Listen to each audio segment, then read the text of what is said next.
all of us are manifesting every day, right? Most of us do it very inefficiently. Right. You know, because everybody sits and says, I want X, Y, or Z, or I wish for this to happen. I think there are techniques you can use that can maximize the potential for you manifesting your intentions.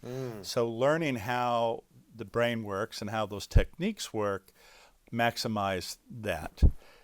So you go, it's like an athlete, as you well know, you know, if you've never been taught something, you try it for the first time, you sort of stumble through it. Yeah. Frankly, most people stumble through life, right? And then as you practice it or you learn from people who, you know, have the knowledge, then you perfect it. And then you understand the, if you want to say, the neuroscience underpinnings of it and how you make these, what we call cognitive brain networks, interact. And then you've taken it from sort of, well, it might happen, I thought about it, to there's a high likelihood it will happen. How people talk about the conscious mind and the subconscious mind. What is at play when we start to think about things we want to manifest and actually actualizing them in the physical material world? Is it the conscious mind or the subconscious mind that is driving this manifestation process? Well, that's an excellent question. So the key is, how do you get information which sticks into your subconscious? So just saying, I want this, it may or may not work.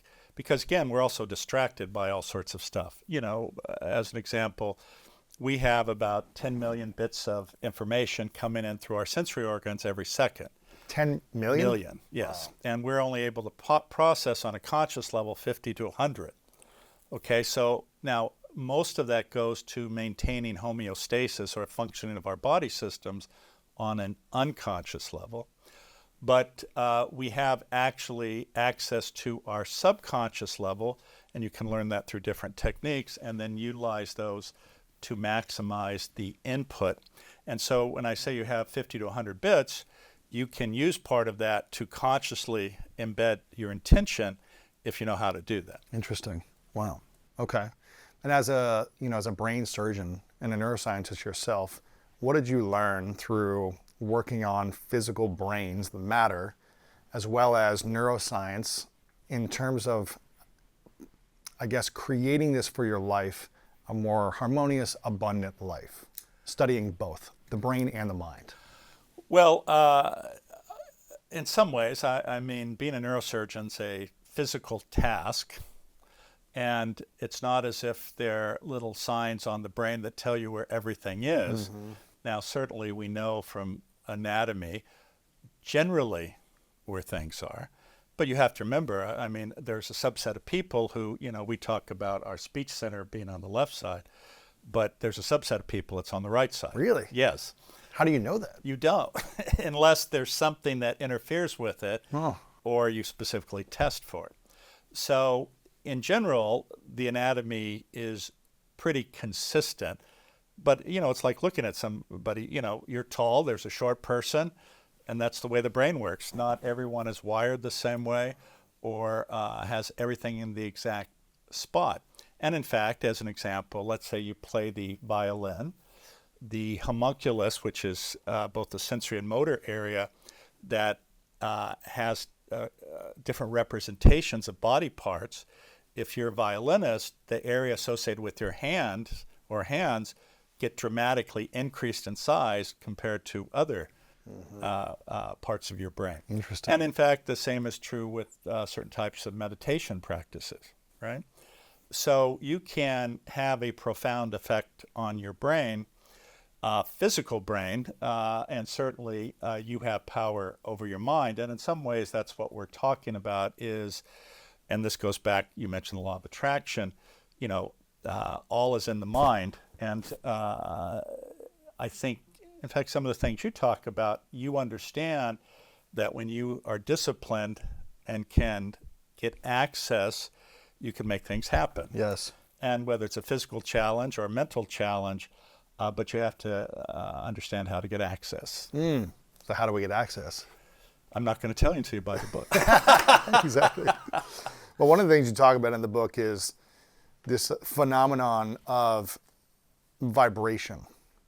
And, it's interesting because there's brain waves, but there's also heart energy or vibration as well. And I think you mentioned about how the heart vibration is actually, 10 or 50 times more powerful than the brain waves, I think, correct? Yeah, actually, you can measure the vibrational energy from the heart at 5 or 6 feet away. And, this is where it gets confusing between the woo-woo and the reality, because a lot of people will wrap all sorts of other baggage onto that. But it's true. And the interesting thing about that, though, is, and I'm sure you appreciated it, you can meet people who have an energy about them and a presence about them, and it makes you feel good.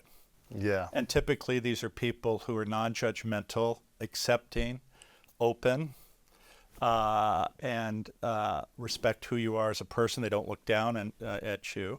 And you want to be around those people. And those people emit this very positive energy. That's interesting. Yeah.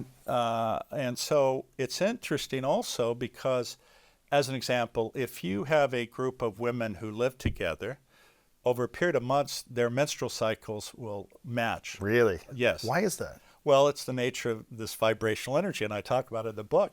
And in fact, if you took a metronome, like had 5 or 6 metronomes lined up and watched them and they're on the same table vibrating, they will all get in sync over a period of time. And so this idea of vibration has actually an influence on things. On other things. Yeah. Uh-huh. So if I'm acting chaotic and I'm constantly in the state of chaos, if I'm around someone else, I may influence them to create that type of vibration as well. Or vice versa, they might influence me if they're calmer for me to get calm. Yes, absolutely. And in fact... Which one wins? That's a good question. I mean, it depends on how powerful that energy is. And that energy can be very powerful, negative or positive. Wow. And of course, I think you would agree, most people try to avoid being around negative people. Of course. There's a saying that, what do they call them? Energy eaters, I think. Yes. You're around them. It's like, in fact, I got called by a woman the other day. And I just dread getting a call from her ever, because it always turns into a drama about her. And you sit there and it's just over and over again. And it's sad because, and we can talk about this more, all of us carry baggage from our childhoods, right? Yes.